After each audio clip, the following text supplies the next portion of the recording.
Hi, it's Andrea Mackenzie. I am back again to continue the readathon with chapter 8 from the first year of Ella Montgomery's Anne of Windy Poplars, Anne of Windy Willows.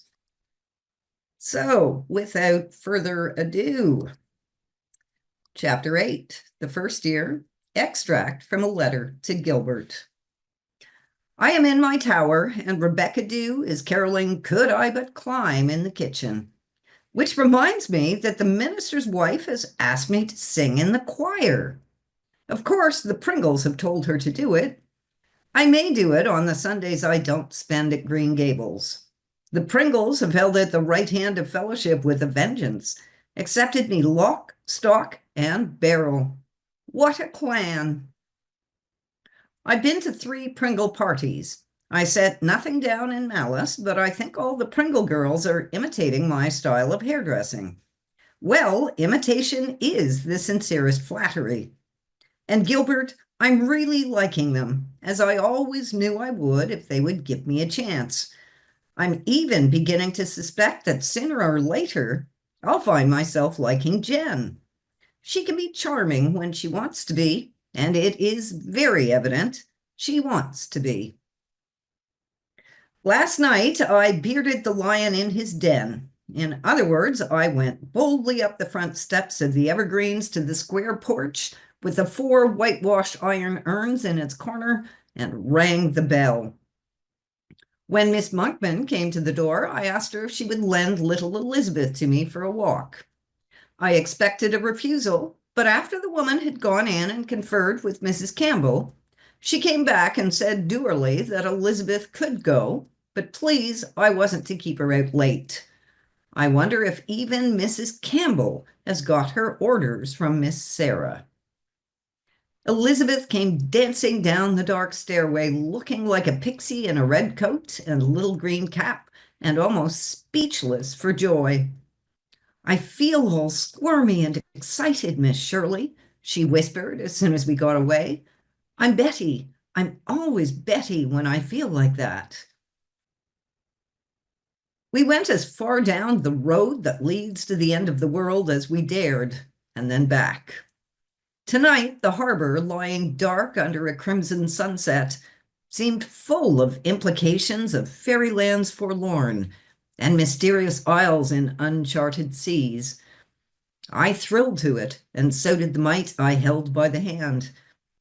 If we ran hard, Miss Shirley, could we get into the sunset? She wanted to know. I remembered Paul and his fancies about the sunset land.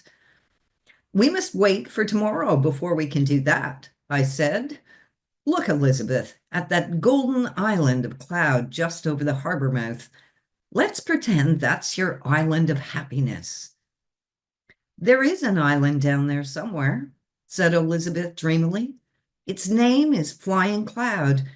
Isn't that a lovely name? A name just out of tomorrow? I can see it from the garret windows. It belongs to a gentleman from Boston, and he has a summer home there, but I pretend it's mine. At the door, I stooped and kissed Elizabeth's cheek before she went in. I shall never forget her eyes. Gilbert, that child is just starved for love. Tonight, when she came over for her milk, I saw that she had been crying. They made me wash your kiss off, Miss Shirley, she sobbed. I didn't want ever to wash my face again. I vowed I wouldn't, because you see, I didn't want to wash your kiss off. I got away to school this morning without doing it, but tonight the woman just took me and scrubbed it off.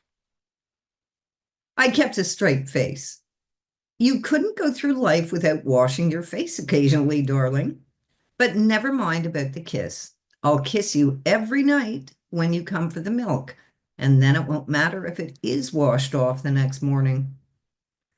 You are the only person who loves me in the world, said Elizabeth. When you talk to me, I smell violets. Was anybody ever paid a prettier compliment? But I couldn't quite let the first sentence pass. Your grandmother loves you, Elizabeth. She doesn't. She hates me. You're just a wee bit foolish, darling. Your grandmother and Miss Monkman are both old people, and old people are easily disturbed and worried.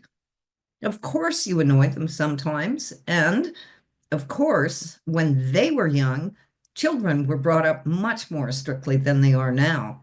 They cling to the old way. But I felt I was not convincing Elizabeth. After all, they don't love her, and she knows it. She looked carefully back at the house to see if the door was shut. Then she said, deliberately, Grandmother and the woman are just two old tyrants, and when tomorrow comes, I'm going to escape them forever. I think she expected I'd die of horror. I really suspect Elizabeth said it just to make a sensation. I merely laughed and kissed her. I hope Martha Monkman saw it from the kitchen window. I can see over Summerside from the left window in the tower. Just now it is a huddle of friendly white roofs. Friendly at last, since the Pringles are my friends. Here and there a light is gleaming in gable and dormer. Here and there is a suggestion of gray ghost smoke. Thick stars are low over it all. It is a dreaming town. Isn't that a lovely phrase? You remember? Galahad through dreaming towns did go. I feel so happy, Gilbert. I won't have to go home to Green Gables at Christmas, defeated and discredited. Life is good. Good. So is Miss Sarah's pound cake. Rebecca Dew made one and sweated it according to directions, which simply means that she wrapped it in several thicknesses of brown paper and several more towels and left it for 3 days. I can recommend it. Are there or are there not 2 C's in recommend? In spite of the fact that I am a BA, I can never be certain. Fancy if the Pringles had discovered that before I found Andy's diary. That concludes chapter 8 of the first year of Anne of Windy Willows, Anne of Windy Poplars. I hope you enjoyed it. This is Andrea signing off and thanking you for listening. Bye for now.